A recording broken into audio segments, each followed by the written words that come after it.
तेरा कलाम रहेगा कायम पहाड़ जब न रहे खुदाया, तेरे मुंह की एक बात भी टलेगी ना चाहे कुछ भी हो। तेरी मान दिए है जिंदा सोने से भी कीमती, मेरा दिल ये दे गवाही है ये किताब अज़ीम। नाज़िल करे अपना कलाम शिकस्ता दिलों को सुकून मिले, तारीकी दूर हो मेरी राहें रोशन कर।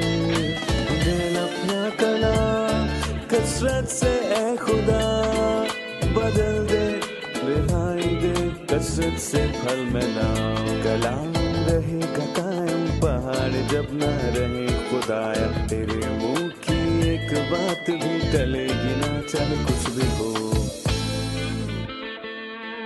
मसीह के मुतल्लिक कुछ ऐसे दावे किए जाते हैं और कहा जाता है कि हम मानते हैं कि उसने मौजज़ात किए, मुर्दों को जिलाया और बीमारों को शिफा दी, लेकिन ये सब कुछ उसने खुदा की कुदरत से किया, अपनी नहीं।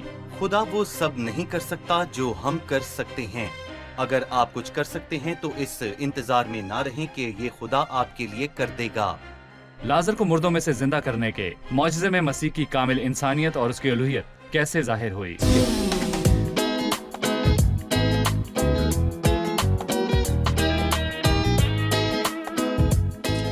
अजीज नाजरीन, मैं अयाद ज़रीफ आप सब देखने वालों को हमारे रोज के बाइबली मुतालियाती प्रोग्राम की नई किस्त में खुशामदीद कहता हूँ। अपने मुताले को जारी रखते हुए हम यूहन्ना की इंजील के 11वें बाब पर पहुंच चुके हैं और आज हम 28वीं आयत से 57वीं आयत तक मुताले को जारी रखेंगे। लेकिन प्रोग्राम को शुरू करने से पहले मैं खुदा के खादिम भाई यूसुफ रियाज को खुशामदीद कहूँगा। बहुत शुक्रिया भाई। और मैं स्टूडियो में मौजूद दीगर मेहमानों को भी खुशामदीद कहूँगा। भाई, जैसा कि आप जानते हैं कि हम अपने प्रोग्राम में मौसूल होने वाले चंद पैगामात को पढ़ते हैं। मैं सिर्फ 3 पैगामात को पढ़ूंगा क्योंकि हमारे पास वक्त मुख्तसर है, और फिर हम इस अजीम किताब का मुतालिया शुरू करेंगे। ये पैगाम हमें बहन ईमान समीर की तरफ से मौसूल हुआ। वो कहती हैं कि ये प्रोग्राम बहुत ही ज़बरदस्त है, इससे बहुत सारी चीज़ें समझने में मुझे मदद मिली है जिनको समझना पहले बहुत मुश्किल था। बहुत शुक्रिया। मैं चाहूंगा खुदा आपको इसी तरह बढ़ोतरी देता रहे। बहन ईमान, मैं आपका बहुत ज्यादा मशकूर हूँ। आप हमारे लिए दुआ करें ताकि हम खुदा के कलाम को इसी तरह बांटते रहें। हमें एक और पैगाम मौसूल हुआ है, भाई आदिल का पैगाम है, जिसमें वो कहते हैं कि खुदावंद आपके साथ हो और खुदावंद के आने तक आपके जरिए खुदा का पैगाम दुनिया के कोने कोने तक फैले। आपकी दुआओं का बहुत बहुत शुक्रिया और इसी तरह हमारे लिए दुआ करते रहें। एक और भाई का पैगाम हमें मौसूल हुआ है, उनका नाम भाई फतेह है। वो लिखते हैं मेरे लिए दुआ करें ताकि खुदावंद मुझे मेरी मौजूदा सूरत हाल से निकाले। मेरे लिए दुआ की जाए क्योंकि मैं मसीह के बारे में मजीद जानना चाहता हूँ। हम आपको बहुत ज्यादा खुशामदीद कहते हैं और हम आपके लिए जरूर दुआ करेंगे।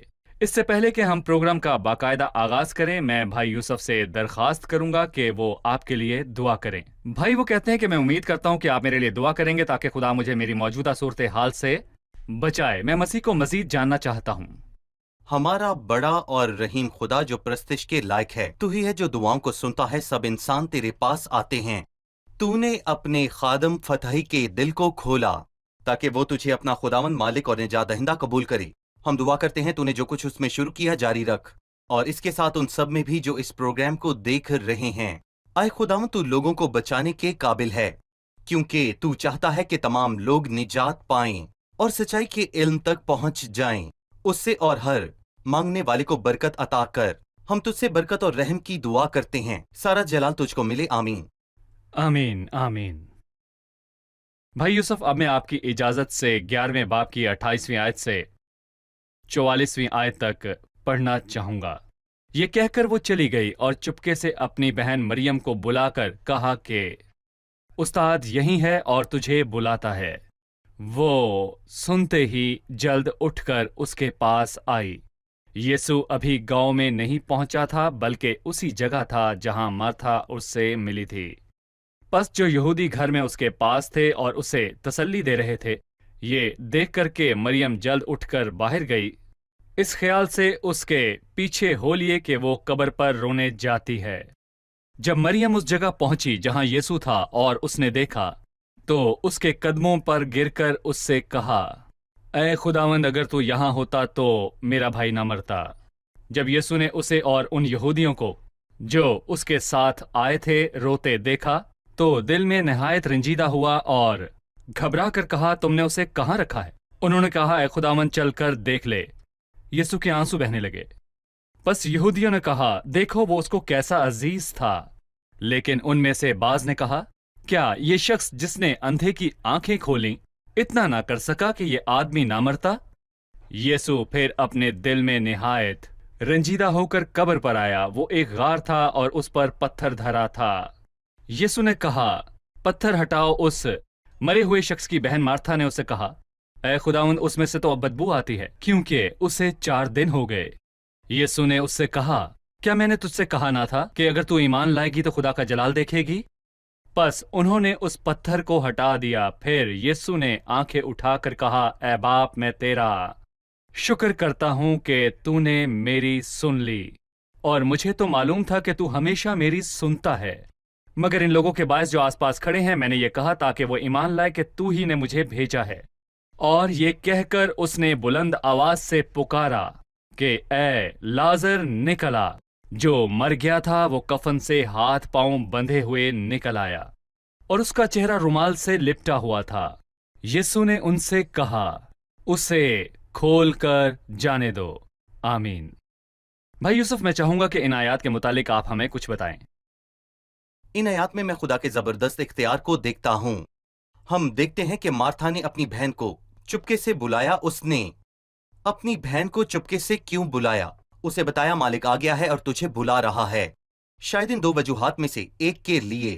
पहली बात, वो मसीह की जिंदगी को खतरे में नहीं डालना चाहती थी, क्योंकि ज्यादातर तसल्ली देने वाले यरूशलेम से आए थे और यरूशलेम बैतनिया के करीब था और वो अपने मालिक को खतरे में डालना नहीं चाहती थी। और दूसरी वजह ये हो सकती थी कि वो चाहती थी कि मरियम मसीह के साथ अकेले में मिले, ना कि भीड़ में, क्योंकि वो जानती थी कि उसकी बहन मरियम को अकेले में मसीह के साथ एक शख्सी मुलाकात की जरूरत थी। वो भीड़ में उससे ना मिले। और नतीजा ये निकला कि मरियम मसीह के लिए अपनी मोहब्बत और इज्जत की वजह से जैसे ही उसने सुना तो वो दौड़कर मसीह के पास गई। और वो यहूदी जो वहां तसल्ली देने आए हुए थे, उन्होंने उस पर गौर किया कि मार्था ने अपनी बहन के कान में कुछ कहा और मरियम ने दौड़ लगाई। उन्होंने कहा कि वो जरूर उस कब्र पर रोने के लिए गई। बस वो सब उस जगह को छोड़कर मरियम के पीछे गए। वो मसीह से मिली और वहां पर इतने लोगों के मौजूद होने के पीछे खुदा का इरादा था कि वो इस बड़े और बेमिसाल मौजज़े की गवाह बने, जो कि मजबूत तरीन सबूतों में से एक समझा जाता है जो मसीह ने अपनी जिंदगी के दौरान अपनी अहलूयत के लिए दिया। मैं इसमें खुदा के जबरदस्त इख्तियार को देखता हूँ। जब हम किसी चीज का मतलब लेते हैं लेकिन खुदा का मतलब कुछ और होता है, वो अपना मंसूबा और अपनी मर्जी लागू करता है, ना कि हम जैसी महदूद सोच सोचते हैं। सही। 33वीं आयत में लिखा है, जब यीशु ने उसे और उन यहूदियों को जो उसके साथ आए थे रोते देखा तो दिल में निहायत रंजीदा हुआ और घबराकर कहा, तुमने उसे कहाँ रखा है? उन्होंने कहा, ऐ खुदावन चलकर देख ले। भाई यूसुफ, इसके बाद लिखा है कि यीशु के आंसू बहने लगे। इससे पहले कि मैं आपका तबसरा सुनूं, एक शायर ने इस आयत के बारे में एक खूबसूरत मिसरा कहा है। वो कहता है, मेरे दिल को माफ करने वाले की मोहब्बत ने अपनी गिरफ्त में ले लिया है, जो शिकस्ता दिलों पर मेहरबान और आदमियों की तसल्ली है, जो बाद सफर थका और कुएं के पास बैठ गया, जो एक कब्र पर रोया और उसके आंसू निकल आए। मेहरबानी से इस वाक्य में मुझे यीशु के दिल के बारे में बताइए। वो दिल जिसके बारे में पुराने अहद नामे में यसाया 63 बाब की 9वीं आयत में कहा, वो मुसीबत ज़दा हुआ और उसके हजूर के फरिश्तों ने उसे बचाया। वो बचाएगा और वो मुर्दा को उसकी कब्र से उठाएगा। लेकिन इससे पहले कि वो हमें अपनी कुव्वत दिखाए, इससे पहले वो हमें कुछ और दिखाता है। वो अपना दिल तरस और रहम दिली दिखाता है। यीशु रोने लगा और ये बात मुझे यसाया 53 की एक खूबसूरत बात याद दिलाती है, जिसमें लिखा है, तो भी उसने हमारी मुशक्कतें उठा लीं और हमारे गम को बर्दाश्त किया। अगर उसने आम लोगों के गम को उठाया तो फिर कितना ज्यादा उसने अपने अजीजों के गम को उठाया और कितना ज्यादा उसने अपने शागिर्दों में से एक के दुख को उठाया। ये एक ज़हीन तालिब इल्म जैसा कि मरियम लाजर की बहन है और मुनफरिद किरदार है जो ज्यादा नहीं होता, मगर उसका कहना बिल्कुल दुरुस्त था कि सिर्फ मरियम ने इनाम जीता। मगर यहाँ यकीनी तौर पर मरियम के आंसू मसीह के लिए बहुत कीमती थे, और इसी तरह दूसरों के आंसू भी जो रो रहे थे। बस यीशु ने आंसू बहाए, इसका मतलब है यीशु रोया, उसने आंसू बहाए। ये अच्छी बात है। अगर दाऊद के आंसू जिनका ताल्लुक मसीह से है मशकीजे में रखे गए, तो फिर हमें यीशु के आंसुओं को किस में रखना चाहिए? और कौन उन दो बहनों के लिए रोया और हम सब के दुख भी बांटे? भाई यूसुफ, क्या आप हमें याद दिला सकते हैं कि अनाजील में यीशु किस वक्त रोया? मैं ये 3 वाक़यात में देखता हूँ, और ये पहला मौका है, और जो लफ्ज यहाँ इस्तेमाल हुआ है उसका तर्जुमा यूं किया गया, आंसू बहने लगे, और दूसरी दफा लुका 19 में इसका जिक्र है। और जब बाइबल हमें बताती है जब यीशु यरूशलेम में दाखिल हो रहा था, जिसे नाम नेहा दाखला कहा जाता है, लेकिन मैं उसे रोते हुए दाखला कहता हूं क्योंकि मैं उसे रोते देख रहा था। उसने शहर पर निगाह की और जोर से रोया, वो बुलंद आवाज से रोया। और यहाँ ऐसा लगता है कि शागिर्दों ने कभी उसे बुलंद आवाज से रोते नहीं देखा था।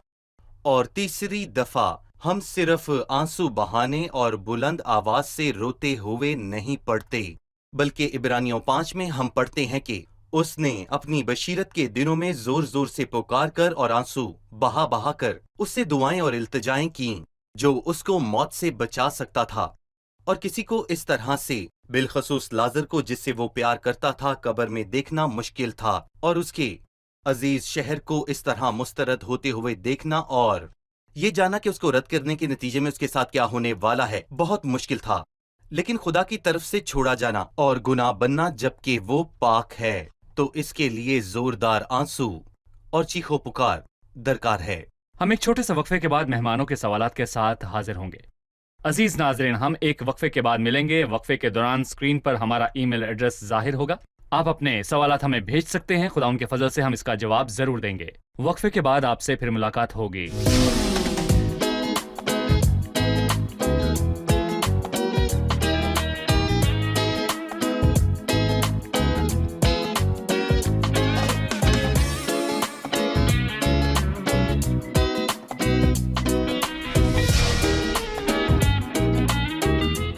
खुशामदीद। आइए अब चलते हैं मेहमानों की तरफ और उनसे सवाल पूछते हैं। जी, कौन सवाल पूछेगा? जी पूछिए। यहाँ हम देखते हैं कि लाजर को जिंदा करने से पहले मसीह ने दुआ की। इसका मतलब है कि उसने खुदा से इख्तियार लिया ताकि उसे अपनी कुव्वत से उठाया। क्या ये दुरुस्त है? यह बार बार पूछा जाने वाला सवाल है। मसीह ने लाजर को अपनी ताकत से जिंदा नहीं किया, बल्कि खुदा की इजाजत से किया, और इसका सबूत यह है कि उसने कब्र पर खुदा से दुआ की। इसके बारे में आप क्या कहेंगे? पहली बात ये कहाँ लिखा है उसने दुआ की, उसने शुक्र किया। पूरी कहानी बयान करती है कि मसीह पहले से लाजर की मौत के बारे में आगाह था।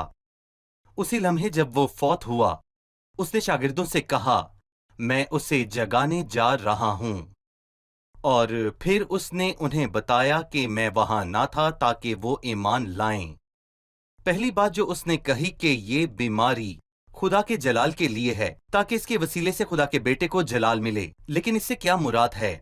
और हम रोमियो 1 में इसके ताल्लुक से वाज़े पढ़ते हैं, लिखा है, खुदा का बेटा ठहरा, पाकीज़गी के रूह के एतबार से, मुर्दों में से जी उठने के सबब से, कुदरत के साथ खुदा का बेटा ठहरा या मुर्दों को जिंदा करके।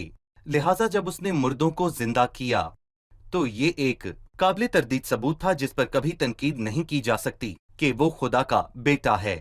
ठीक है भाई यूसुफ, लेकिन मसीह के बारे में कुछ दावे भी हैं। हम मानते हैं कि मसीह ने बहुत से मौजज़े किए। उसने मुर्दों को जिंदा किया, उसने बीमारों को शिफा दी, और ये सब उसने अपनी ताकत से नहीं बल्कि खुदा की मर्जी से किया। मुझे चंद ऐसे वाक़यात बताएं जिनमें मसीह ने अपने शख्सी इख्तियार के साथ मौजज़ात किए, जिनमें उसने दुआ या खुदा का शुक्र नहीं किया। ज्यादातर मौजज़ात जो मसीह ने किए उसी लम्हे अंजाम पाए, और वो करने के बाद शुक्र नहीं किया गया जैसे यहाँ किया गया। मसलन जब उसने हवा और पानी को डांटा तो इसके बाद हम उसे कहाँ शुक्र करते देखते हैं? उन्होंने फौरन उसका हुक्म माना। यहाँ हम दुआ और शुक्रगुजारी कहाँ देखते हैं? इसके बरक्स तूफान को थमाने के बाद उसने शागिर्दों से कहा, ऐ काम इत्कादो, तुम्हें क्या हो गया? गोया वो बताना चाहता था, मैं तुम्हारे साथ हूँ। यहाँ मैं कहना चाहूंगा, क्या समंदर अपने खालिक को निगल सकता है? और मसीह ने तमाम मौजज़ात में यही किया। जब उसने नाइन शहर की बेवा के बेटे को जिंदा किया तो क्या उसने दुआ और शुक्रगुजारी की? ना दुआ की ना शुक्र किया। यहाँ शुक्र इसलिए है क्योंकि तूने मुझे भेजा। اور اس نے اس لیے دعا نہیں کی کہ وہ اسے قوت دے، بلکہ تاکہ وہ ایمان لائے، تاکہ تو نے ہی مجھے بھیجا ہے۔ سارا جلال خدا ان کو ملے جب اس نے کہا پتھر کو ہٹاؤ، مطلب وہ جو لازر کو مردوں میں سے زندہ کرنے جا رہا تھا، اس نے وہاں کھڑے لوگوں کو پتھر ہٹانے کے لیے کیوں کہا؟ ایک اصول کے طور پر جو ہم کر سکتے ہیں وہ خدا نہیں کرتا۔ اگر آپ کچھ کر سکتے ہیں تو اس کا انتظار نہ کریں کہ خدا آپ کے لیے یہ کرے گا۔ پس اس نے انہیں پتھر ہٹانے کے لیے کہا اور پھر اس نے انہیں اسے کھول کر جانے دینے کا کہا، لیکن اس نے اسے ایک لفظ سے زندہ کیا اور پھر کتان کے کپڑے، رومال اور قبر کے کپڑے اتارنے کا حکم دیا۔ بے شک اگر وہ انہیں حکم دیتا تو وہ ہٹا دیا جاتا، لیکن خدا ایسا نہیں کرتا، کیونکہ خداوند وہی کرتا ہے جو میں نہیں کر سکتا۔ لیکن میں کیا کر سکتا ہوں؟ کیا خدا نے آپ کو ذہن، ہاتھ اور ہر چیز عطا نہیں کی؟ انہیں استعمال کریں، آپ اس کے ذمہ دار ہیں۔ آپ غیر فعال نہیں ہیں کہ آپ کے لیے کچھ کیا جائے، آپ کو کچھ کرنا ہوگا۔ لیکن جب کسی مردے کو زندہ کرنے کی بات کی جاتی ہے تو نہیں، میں نہیں کر سکتا، بس میں چاہتا ہوں کہ مردوں کو زندہ کرنے کے لیے مداخلت کر۔ جہاں تک پتھر ہٹانے کی بات ہے میں کر سکتا ہوں، اور کفن اتارنے کی بات ہے میں کر سکتا ہوں۔ وہ دو مراحل، لازر میں زندگی کو چھوڑنا اور اس کے بعد اسے کھول کر جانے دینا۔ میں ان سے گناہوں اور بدکاریوں میں مرنے والوں کو زندہ کرنے اور اس کے بعد ان کی روحانی بڑھوتی میں ایک روحانی سبق حاصل کرنا چاہتا ہوں۔ دیکھیں بھائی، عام طور پر جو اپنی قبر سے باہر نکلتا ہے تو بہت سے واقعات میں وہ روحانی اور کتان کے کپڑے اور کفن کے ساتھ بندھا ہوتا ہے۔ پرانی زندگی کے آثار اس پر موجود ہیں، اور اس لیے جو خدا ان سے پیار کرتے ہیں وہ انہیں چاہتا ہے۔ اور بے شک جنہوں نے لازر کو کھویا وہ اس کے قریبی عزیز لوگ تھے۔ گویا خداوند ان لوگوں کو کھولنے کے لیے استعمال کرنا چاہتا ہے جن کا پس منظر اس طرح کا ہو، مثلاً برائی کا پس منظر یا جہالت کا، یا اسی طرح اور بھی بہت کچھ، کیونکہ سمجھا جاتا ہے کہ ہم انہیں غلامی سے آزاد کرنے میں مدد کریں گے جو پہلے اندھیرے میں رہتے تھے۔ لیکن انہیں زندہ کرنا یہ خدا کا کام ہے، اور یہ کوئی نہیں کر سکتا سوائے خدا کے۔ لیکن ہم دوسروں کی مدد کر سکتے ہیں تاکہ وہ برائی اور پرانے بندھنوں سے آزاد ہوں جنہوں نے انہیں باندھ رکھا ہے۔ بھائی یوسف، اب میں 45ویں آیت سے باب کے آخر تک پڑھنا چاہوں گا۔ پس بہتیرے یہودی جو مریم کے پاس آئے تھے اور جنہوں نے یسوع کا یہ کام دیکھا اس پر ایمان لائے، مگر ان میں سے بعض نے فریسیوں کے پاس جا کر انہیں یسوع کے کاموں کی خبر دی۔ پس سردار کاہنوں اور فریسیوں نے صدر عدالت کے لوگوں کو جمع کر کے کہا، ہم کیا کرتے ہیں؟ یہ آدمی تو بہت معجزے دکھاتا ہے، اگر ہم اسے یوں ہی چھوڑ دیں تو سب اس پر ایمان لے آئیں گے، اور رومی آ کر ہماری جگہ اور قوم دونوں پر قبضہ کر لیں گے۔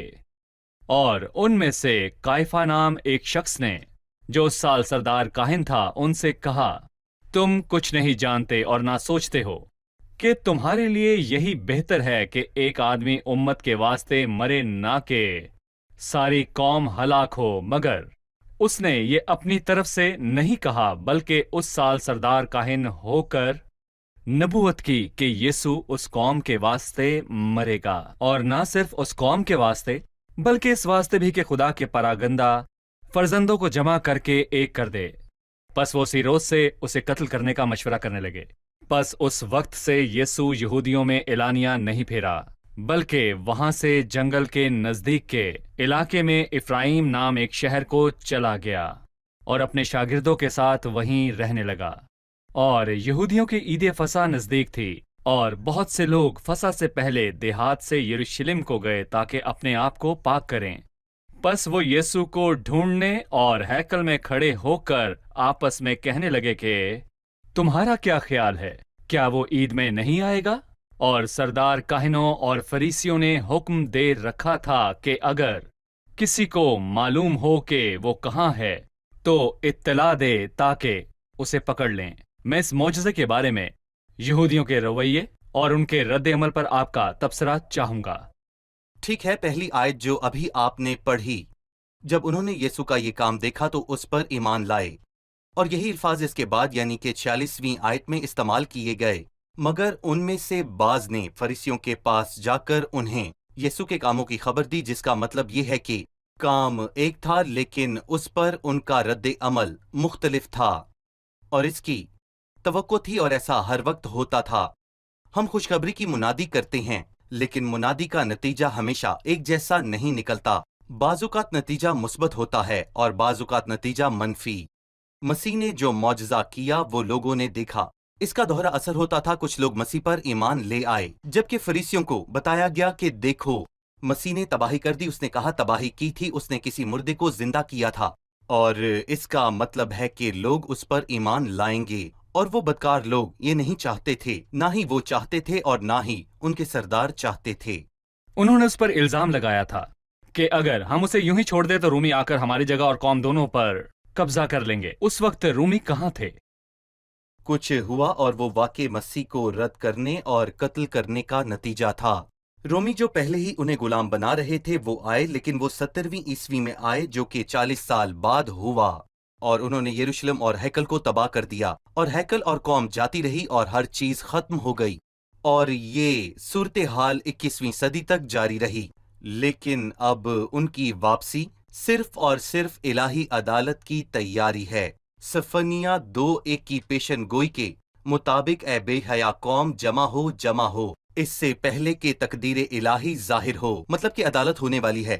بس ان کی واپسی برکت کے لیے نہیں بلکہ عدالت کے لیے ہے. جب تک وہ توبہ نہ کریں پھر برکت آئے گی. وہ مسیح کو قتل کرنا چاہتے تھے تاکہ وہ اپنے آپ کو مسیح کے خلاف مضبوط کرے. ایسا نہ ہو کہ وہ آ کر شہر کو اپنے قبضہ میں لے لے. لیکن مسیح کو قتل کرنے سے انہوں نے فیصلہ کیا کہ رومی آئیں اور شہر پر قبضہ کریں.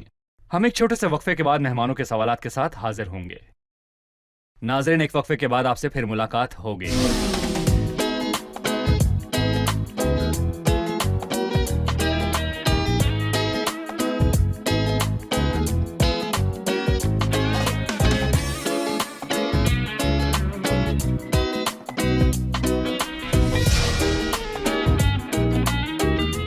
خوش آمدید. آئیے اب چلتے ہیں مہمانوں کی طرف اور ان سے سوال پوچھتے ہیں. کس کا سوال ہے؟ پوچھئے. آیت 49 سے آیت 53 تک کا سیکشن، کیا اس سیکشن کا مطلب یہ ہے کہ کاہن نبی تھا؟ اور اگر ایسا ہے تو یوحنا کائفہ کے بارے میں کیسے کہہ سکتا ہے کہ وہ نبی ہے، اگرچہ جب یسوع گرفتار ہوا تو وہ سردار کاہن تھا اور وہی تھا جس نے اسے قتل کرنے اور اسے مارنے کا مشورہ کیا. جیسا کہ ہم متی میں پڑھتے ہیں کہ قوم کے لیے مرنا، یعنی جس کا مطلب ہے کہ مسیح کے کفارے کی موت صرف یہودیوں کا کفارہ ہے، یا جیسا ہم کہتے ہیں کہ پوری دنیا کے لیے. بھائی یوسف، اس حصے کی وضاحت کیجیے. جی ہاں، یہ حصہ دوبارہ بیان کرتا ہے کہ کیفا سردار کاہن تھا. اسے یوحنا نے نظر انداز کیا. یوحنا انجیل کا مصنف تھا اور وہ سردار کاہن تھا. لیکن سردار کاہن اور پیشن گوئی میں کیا فرق ہے؟ اگر کوئی بری پیشن گوئیاں کرنے والا نبوت کرتا ہے تو کیا مسئلہ ہے؟ ہم ایک برے نبی کے بارے میں پڑھتے ہیں، بلام، جس نے نبوت کی، اور ہم ایک برے بادشاہ ساؤل کے بارے میں پڑھتے ہیں. مگر یہاں پر میں پوچھنا چاہتا ہوں کہ کیا ساؤل نبیوں میں سے ہے؟ اور یہاں ہم ایک برے سردار کاہن کو دیکھتے ہیں اور سردار کاہن نے پیشن گوئی کی. اس میں کیا مسئلہ ہے؟ اس دن بہتیرے مجھ سے کہیں گے، اے خداوند، کیا ہم نے تیرے نام سے نبوت نہیں کی؟ اور میں ان سے کہوں گا، اے بدکاروں، میرے پاس سے چلے جاؤ. وہ برے ہیں پر پھر بھی پیشن گوئی کرتے ہیں. یہ خدا کی مرضی ہے. وہ برے شخص کو بھی استعمال کر سکتا ہے. اس سے پہلے اس نے گدی کو استعمال کیا. اس نے بلام کی گدی کو بلام کو روکنے کے لیے استعمال کیا. بس خدا جسے چاہتا ہے استعمال کرتا ہے، اور وہ جب چاہتا ہے اسے استعمال کرتا ہے.